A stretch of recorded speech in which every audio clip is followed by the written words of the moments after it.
Have you ever opened every single window in your house? Thinking this is it. Natural air, summer vibes, energy flowing, and maybe, just maybe, the electricity bill won't bite this month. Kevin thought so too. But here's the thing. When you open all the windows in the name of good vibes, you might also be opening a quiet back door for your money, your luck, and your peaceful energy to slip right out. Yeah, Feng Shui doesn't always say, let it flow. Sometimes it whispers, not like that. And this summer, Kevin's house turned into a luck-leaking machine. His energy felt scrambled.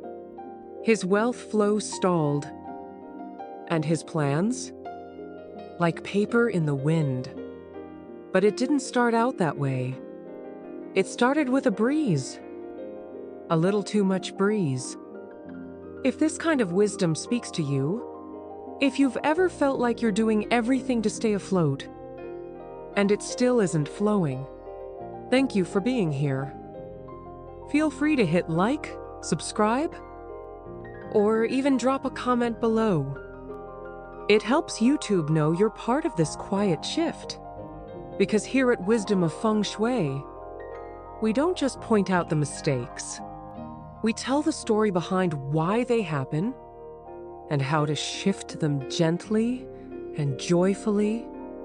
So let's start with Kevin's first mistake. It's funny, it's weird, and yeah, it might just be sitting in your house right now too.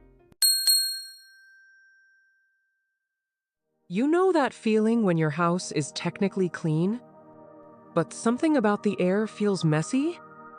Kevin had that. Not a mess you could see, but a space that felt jumpy, twitchy, scattered, like energy forgot how to land. And his fix? Open all the windows.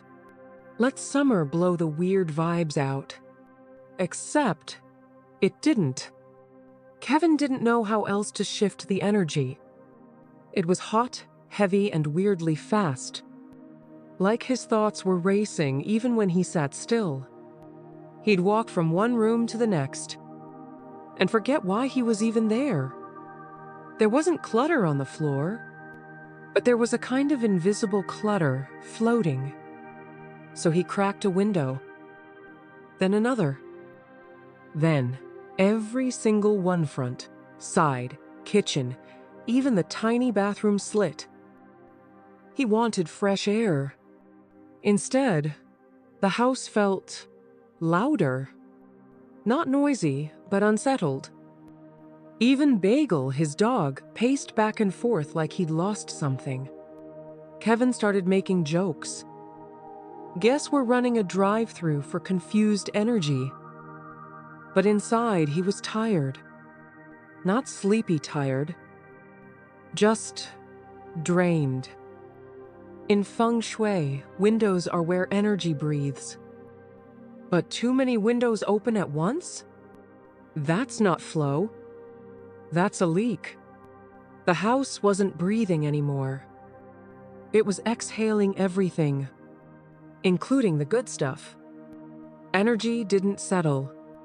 It spun. Money vibes didn't pool.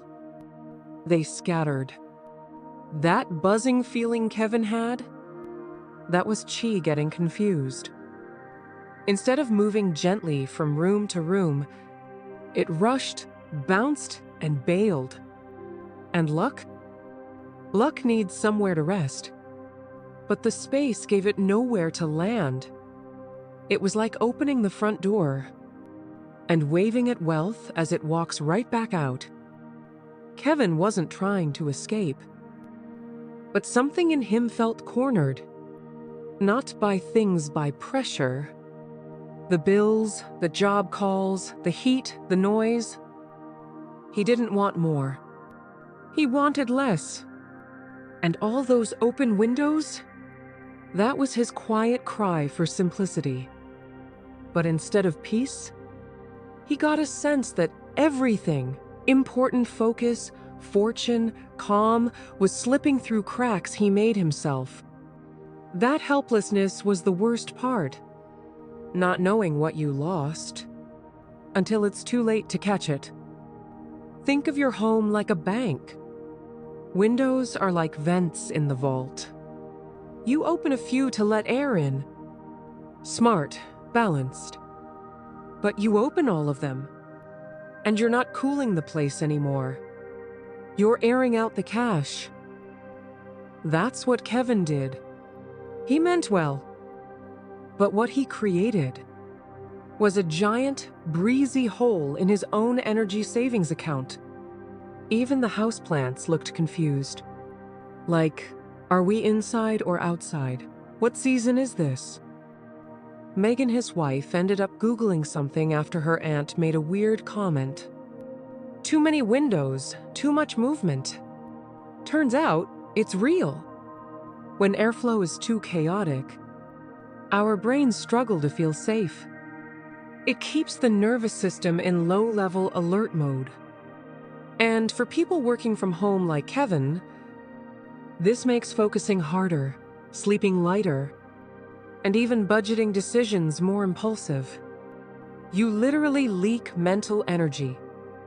And when your mind leaks, money habits tend to follow. So Kevin made a small change. He picked one main window in each room. Just one. He left the rest closed. Not shut tight, just settled. He added soft curtains to a few on his all. Not for blocking light, but for softening the spin of energy. He placed a small ceramic bowl with a coin inside, on the window ledge in his home office. Not for luck, but to remind energy to land. Within days, Megan said the space felt quieter. Not in sound, in feeling. And Bagel stopped pacing. He sat, faced the breeze, and stayed still. That was the moment Kevin smiled. He didn't need all the air.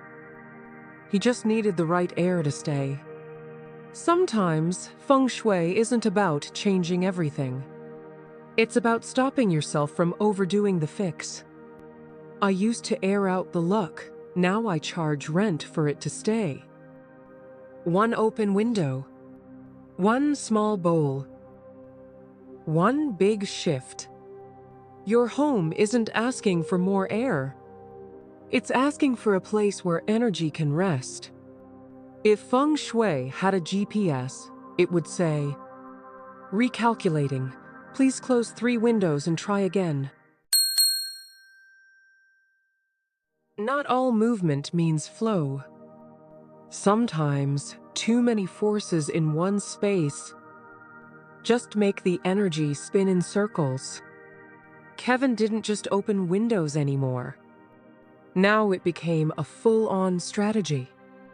Windows on opposite walls, ceiling fans on high, blinds cracked open at weird angles, light blasting from one side, hot air gushing from another. He was chasing cool and clear, but what he got was confused and chaotic. It started small. The air felt heavy again, like the heat stuck to the furniture. So he opened windows across from each other, created a draft. It worked briefly. Then the sunlight came in like a spotlight. Bright, sharp, almost aggressive. He tried to block it, pulled the blinds halfway. Now half the room was hot, the other half dim. The fan whirred. The curtains flapped. The paper on his desk wouldn't stop twitching. It was like the room got into an argument with itself. Even Bagel stopped walking through the space. He'd get to the doorway, sniff, then go nap in the bathroom.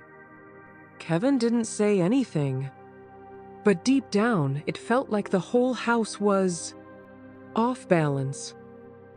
In Feng Shui, energy moves like water. It needs direction, not confusion.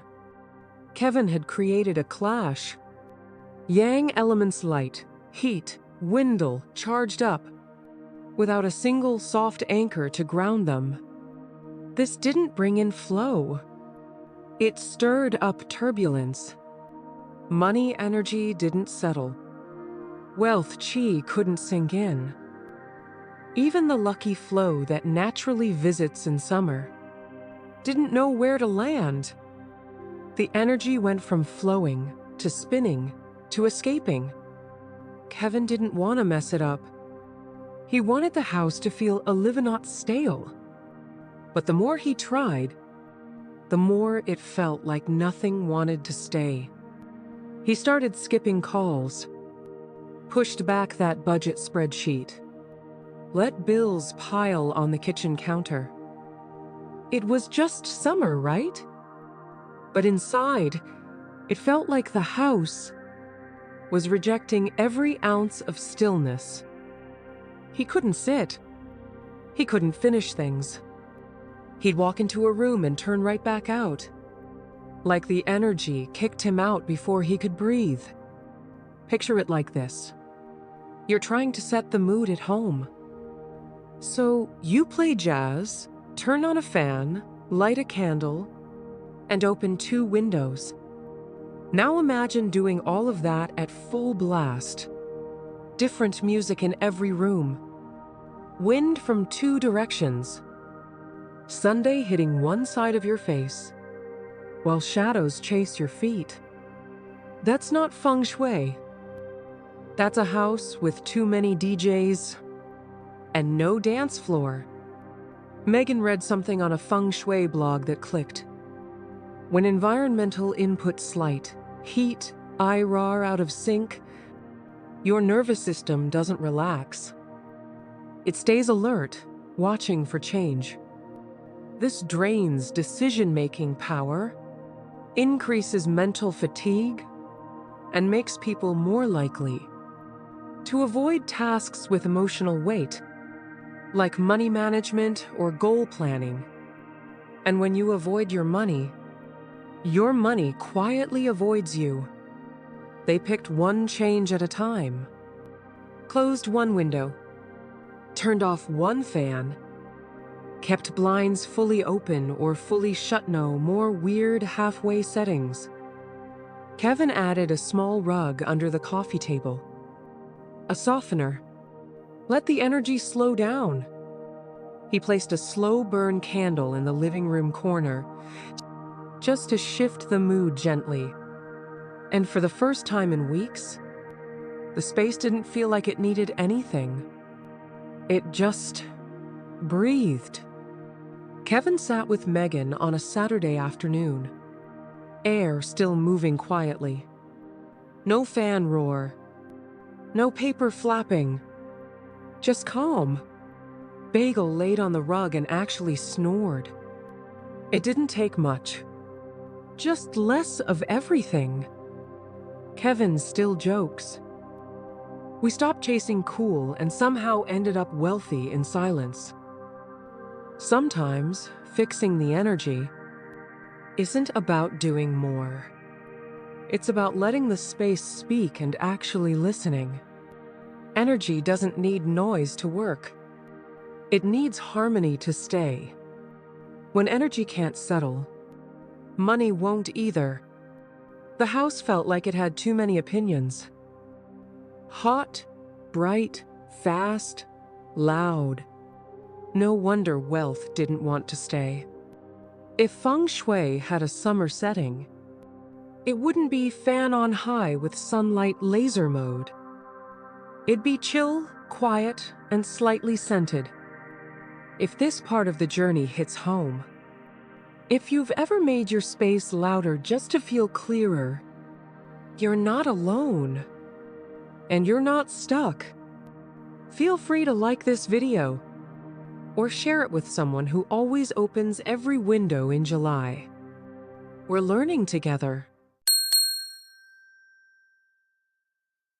There's a fine line between air circulation and energy confusion.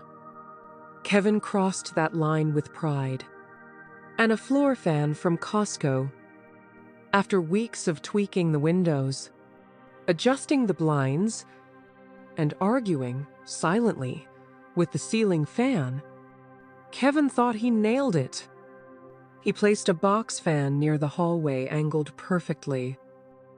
It pulled in air from the coolest corner of the house and pushed it toward the kitchen. Efficiency, logic, smart airflow. But something strange happened. Every time he passed that hallway, he felt rushed. Not just by the fan, by something faster, like a push from behind. The space felt too fast. He tried to sit at the kitchen island, but his thoughts sped up. He'd think of 3 things at once and do none of them. He wasn't sweating anymore, but he was agitated. And the weirdest part? The bills kept growing. The money didn't. In Feng Shui, moving air is usefulif. It moves like breath. Soft, intentional, balanced. But Kevin's fan became a wind tunnel. It wasn't guiding energy. It was pushing it out. Energy rushed past the living space, down the hall, right toward the back door. The cash flow that should have paused and settled was gone before it could even stick. It didn't matter how cool the house felt. It felt cool, but poor. There was no lucky flow, just energy on the run. Kevin didn't feel broke, but he felt empty. Not in his wallet at first, but in his rhythm.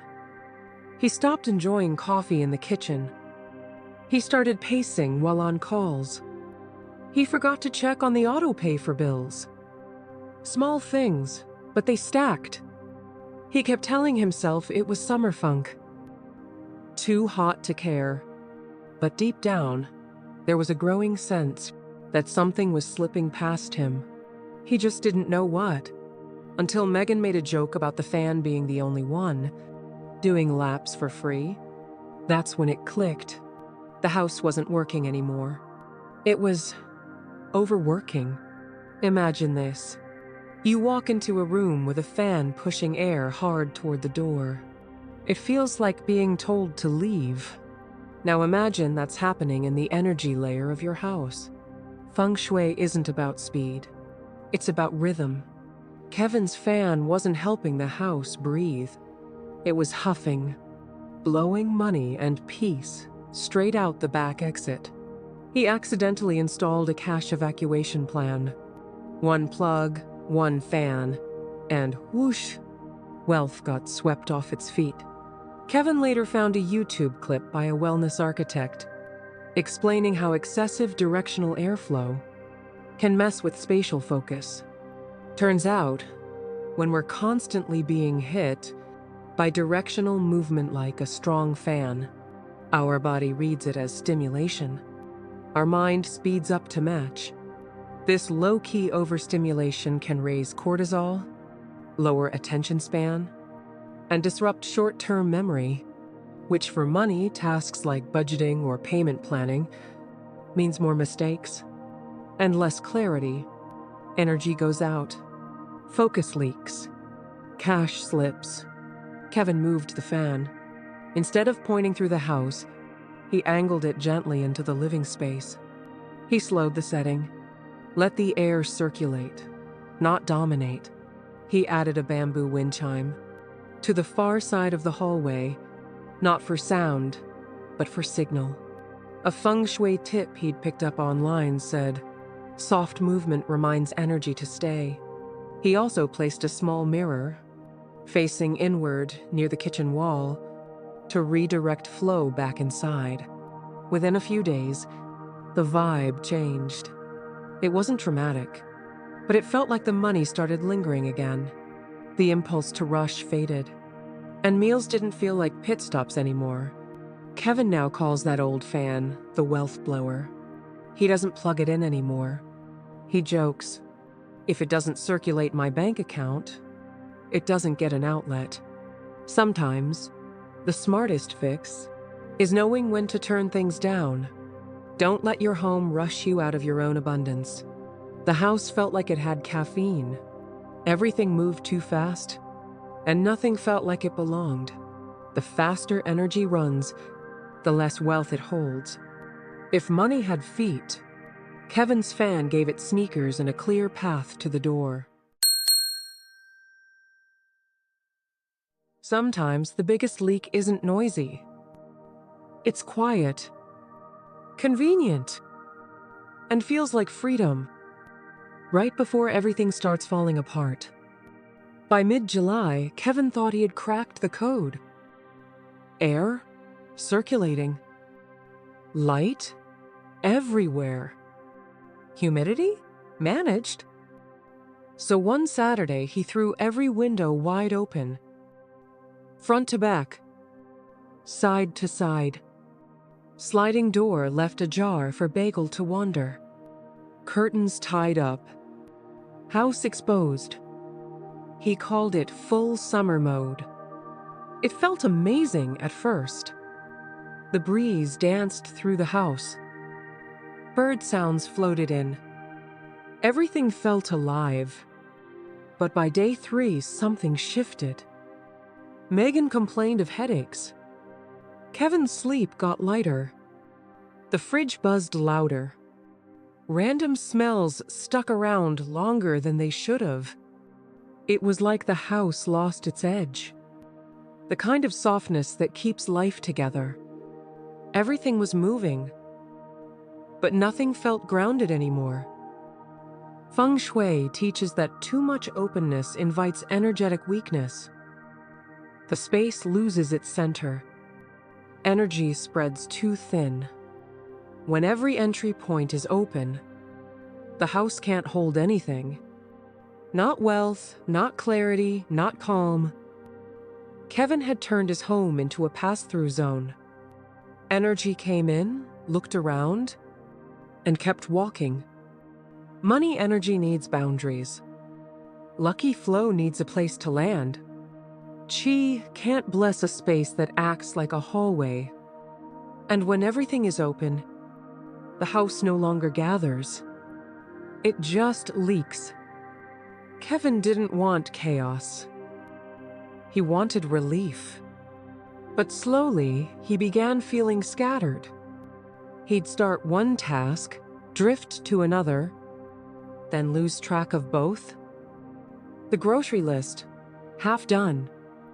The budget sheet, unopened. The calls, postponed. He wasn't lazy, he was ungrounded. Even conversations with Megan started to feel shorter, clipped. The connection faded in tiny ways. Not because of them. Because the house had no container left for focus. No inner wall for thoughts to bounce off. Everything just floated. And the floating started to feel hollow. Imagine trying to fill a bathtub with no stopper at the bottom and holes drilled into the sides. That's what the house became.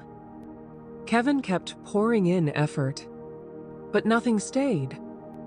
No calm, no rhythm, no joy in the little things.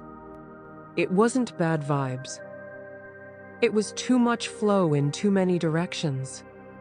Like hosting a party, where guests come in one door and exit out the next, without ever staying long enough to say hello. Kevin didn't realize until he heard a podcast by a home therapist talking about environmental overstimulation. When a space is too open, too visually exposed, with constant air movement and no boundaries, the brain loses its sense of rest. That kind of overstimulated brain creates shallow focus, light sleep, and low motivation.